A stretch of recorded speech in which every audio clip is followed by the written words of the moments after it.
The next property of a source of an information ecosystem that we might desire would be what I refer to as fecundity or abundance. So fecund news sources tend to break news early on.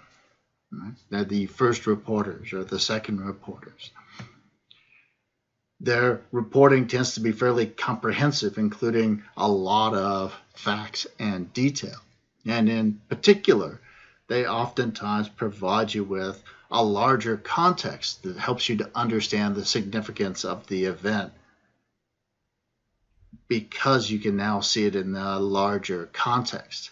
They can provide analysis as long as it's unbiased, and they can help you to anticipate how things might unfold or what you might want to do with regard to your own decision making based on this information.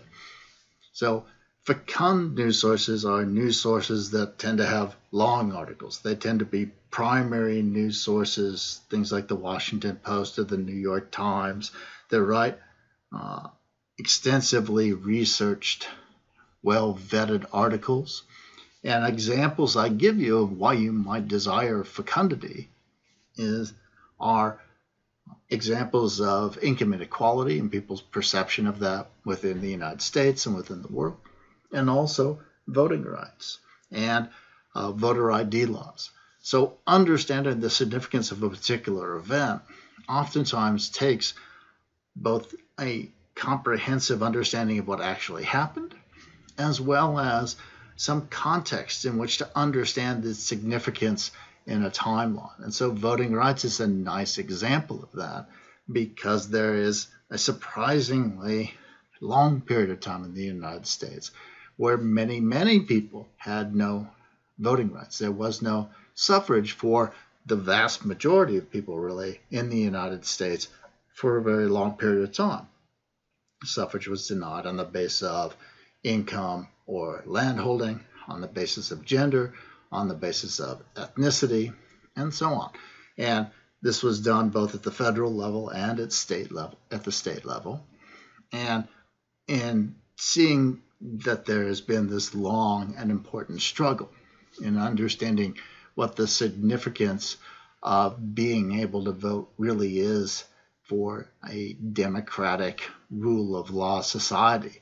These things are things that you need to have to help you to understand the significance of changes that might affect people's ability to exercise that at least ostensive right of suffrage. So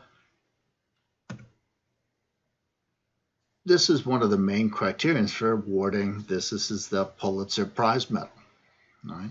So Pulitzer Prizes usually get awarded to reporters that break stories in a timely fashion, that report on them in a comprehensive and detailed way, and that provide a context to help people realize why these stories are important. Now, fecundity is both a benefit and a cost. So you don't want to have nothing but fecund news sources. You don't want to read nothing but 17-page articles about events that are happening. But fecundity is an important aspect of things, and certainly it's something that we want to be aware of, particularly for events that happen that affect our lives and the lives of people we know, our country, or the world. An example of something that sort of falls conspicuously short of unbiased context might be this cover from Der Spiegel dating back from when Trump got elected, right?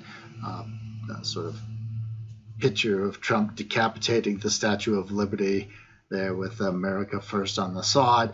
Hardly what we would think of as unbiased context, even though what they were indicating was his antipathy towards immigration.